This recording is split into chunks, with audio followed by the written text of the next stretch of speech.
"She's trespassing on my land! Arrest her right now!" Karen's voice pierced the quiet morning air before I could even shut the truck door. 10 years away, and this was the welcome I got. I stared at her. Same sharp glare, same stiff arms crossed like she was guarding a fortress. "Karen," I muttered, more to myself than her. The last time I saw her, she was yelling at my father for parking his old tractor too close to the road. Now she stood in the middle of my driveway as if she owned it. "This isn't your land anymore," she snapped, waving a paper that looked suspiciously like a notice she'd printed at home. "The HOA reclaimed it years ago. You can't just show up and claim it back. This is trespassing." I almost laughed, but the knot in my chest kept me quiet. 10 years of being away in the army. 10 years of imagining the day I'd come back to rebuild Dad's farmhouse, and here she was, blocking the front porch like a guard dog. "Step aside," I said evenly. "This house and the land belong to me. I inherited it after my father passed." "Nice story," she shot back, her lips curling. "But my board decided this land was abandoned. We took over to maintain it, so legally it's ours now." I could feel my pulse picking up. She was bluffing. I could see it in the way her hands trembled slightly as she held the paper. Still, her voice grew louder as neighbors peeked from their windows. "You people think you can just come back after years and steal from us. Not gonna happen under my watch." Something in me twisted hearing her say, "steal." My father's will was locked in my truck's glove box, sealed in a folder that proved every inch of this soil was mine. But I wasn't ready to show my cards yet. "I suggest you step away before you embarrass yourself more." Karen's eyes narrowed. "Oh, we'll see who gets embarrassed. I'm calling the cops right now." She whipped out her phone and started dialing. The wind shifted, carrying the faint creak of the old porch swing behind her, the same swing Dad built when I was 16. The memory made my jaw tighten. 10 years gone, and now a woman with a clipboard was trying to erase everything my family had built. I didn't move. "Go ahead," I said. "Call them." Her smirk faltered for just a second. Then she turned away to talk into the phone. I watched her pace, shouting about a trespasser trying to steal HOA property. I couldn't help but think. She had no idea who she was picking a fight with. Karen kept glancing over her shoulder while barking into the phone, making sure I could hear every word. "Yes, officer, he's refusing to leave. Yes, he's threatening me. Hurry, please." She added that last part with a little gasp, like she was auditioning for a soap opera. I leaned on the hood of my truck, arms crossed, letting her performance run its course. The more she talked, the clearer it was that she was making things up. A couple of neighbors came out to their porches, whispering to each other. Some of them recognized me but hesitated to wave, probably wondering why Karen was acting like I was some stranger. 15 minutes later, a police SUV rolled up the gravel road. Karen practically skipped toward it, pointing at me before the tires had even stopped. "That's him! That's the man who's trespassing and threatening me!" The officer stepped out. Young guy, calm but sharp-eyed. "Sir, can you tell me what's going on here?" I kept my voice level. "I just came back to my father's property. I inherited this land. I have the paperwork in my truck. She's claiming it belongs to the HOA. Karen jumped in before I could say more. "He's lying. This land was abandoned. Our HOA has been maintaining it for years. We even put in new fencing. He just showed up today saying it's his. He scared me." I didn't threaten anyone. I cut her off, my tone still steady.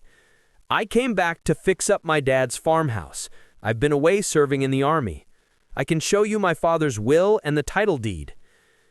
The officer glanced between us, already looking less convinced by Karen's story. "Do you have that paperwork?" I nodded toward my truck. "Glove box. I'll grab it." Karen suddenly raised her voice. "You can't let him go get anything. What if he has a weapon in there?" That comment made the neighbors gasp. I froze for a second, stunned at how far she was willing to go. The officer held up a hand. "Ma'am, calm down. I'll escort him to his truck." I unlocked the truck slowly, pulled out the blue folder, and handed it to the officer.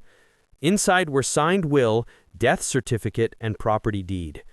As he flipped through the pages, Karen kept shaking her head, mumbling, "This can't be right! This can't be real!" The officer finally looked up. "Everything here looks valid and current. This land is in your name, sir." For a moment, Karen's face went blank, like the ground had been pulled from under her. Then she tried again. "That's gotta be fake. Our board approved the takeover. We have our own paperwork." The officer's voice turned firm. "Ma'am, HOA rules don't override state property laws. If this man inherited the land, it's his."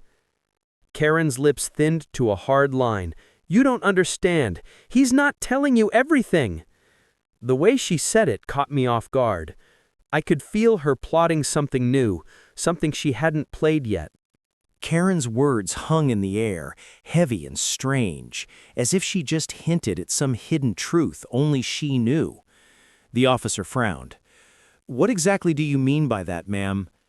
Karen hesitated, her eyes flicking to me like she was measuring how far she could push this. Then she straightened her shoulders. "That house was empty for years. He never came back. People around here know why. Ask them. He disappeared after his father's funeral, probably because he was in trouble with the law. I'm telling you, there's something off about him." A few neighbors shifted uneasily, whispering again. I clenched my jaw, trying not to take the bait. "You don't know a thing about me, Karen," I said, keeping my tone even. "I was deployed overseas. I didn't abandon anything. I was serving my country." That got the officer's attention. "Deployed? Military service?" I nodded. "Army. 10 years. I came home the moment my service was over." Karen's smirk returned. "Oh, sure, that's a convenient story. And what about the shed behind the farmhouse? You gonna tell him what's in there?" The shed. My heart skipped a beat. It was my dad's old storage place, locked for years before I left. I hadn't even gone near it since coming back. What could she know about it? The officer raised an eyebrow. "What's in the shed?" "I don't know," I admitted truthfully. "I haven't checked yet." Karen seized the moment like a hawk spotting prey.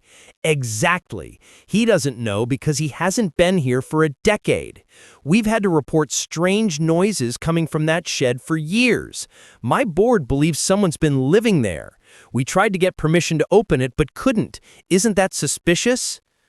The crowd of neighbors grew larger now, people murmuring in curiosity. The officer turned to me again. "Do you mind if we check the shed, sir? Just to clear things up?" I hesitated. I had nothing to hide, but Karen's confident tone made me uneasy. What if she'd planted something there to frame me? Still, I nodded. "Let's go." Karen followed us with her phone recording the whole walk, like she was about to capture some scandal.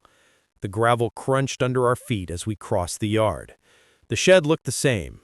Old, weathered wood, the rusty lock still intact. I pulled the key ring from my pocket, the same one I'd carried all these years, and fit the tiny brass key into the lock. It clicked open with surprising ease. The door creaked as I pushed it in, the stale smell of dust and oil spilled out. The officer stepped inside first with his flashlight. Karen leaned forward, holding her phone high to record every corner. Then the beam of light stopped at something in the far corner, half covered by a tarp. The officer moved closer, pulled the tarp aside, and his expression changed instantly. Karen gasped, a sharp, triumphant sound. "See? I told you!" I stepped in to see what they'd found. My stomach dropped. Under the tarp was a stack of large black plastic barrels, unmarked, sealed tight, and definitely not something my father ever owned. For a long moment, nobody said a word. The officer crouched to check the barrels while Karen stood in the doorway, grinning like she'd just won. "I knew it," she hissed. "This is proof he's been hiding something. Probably illegal. Arrest him already." The officer ignored her and tugged at one of the barrel lids. It took some effort, but it finally popped open with a hollow thud. A strong smell of damp soil and motor oil drifted out. Not chemicals or anything dangerous. Inside were nothing but sealed bags of old seeds, rusted tools, and a faded army duffel bag with my initials stitched on it. Karen's smile faltered. That doesn't mean anything. Keep looking." The officer checked the other barrels one by one. They were full of farming supplies, fertilizer pellets, seed packets dated over a decade ago, even my dad's old fishing gear wrapped in plastic. I stepped closer to the duffel bag and opened it myself.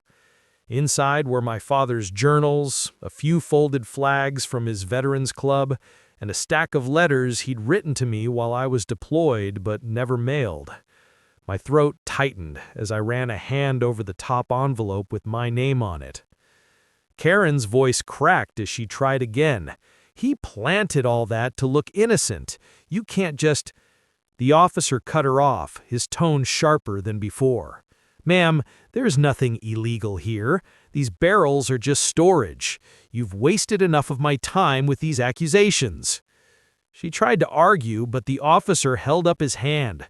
"You need to leave this property right now. This man owns the land. If you step foot here again without his permission, it'll be trespassing." Karen's face went red as the neighbors whispered. She pointed a shaky finger at me. "This isn't over. You don't deserve this land. The HOA will find a way to take it back."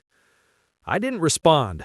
I just watched her storm back up the driveway, clutching her phone like it could save her. The officer gave me a nod before heading to his SUV. "Welcome home, sir. Looks like you've got some work to do fixing this place up. Call us if she tries anything again." When they left, the yard grew quiet except for the wind rattling the porch swing. I stood there with my father's letters in my hands, feeling the weight of everything. 10 years gone, a house still standing, and a neighbor who wouldn't quit. I looked out over the fields where the sun was dipping low behind the old oak trees. This was my land, my father's legacy, and no board or neighbor screaming about HOA rules was going to take it from me. But I couldn't shake the uneasy feeling in my chest. Karen had said this wasn't over, and I believed her.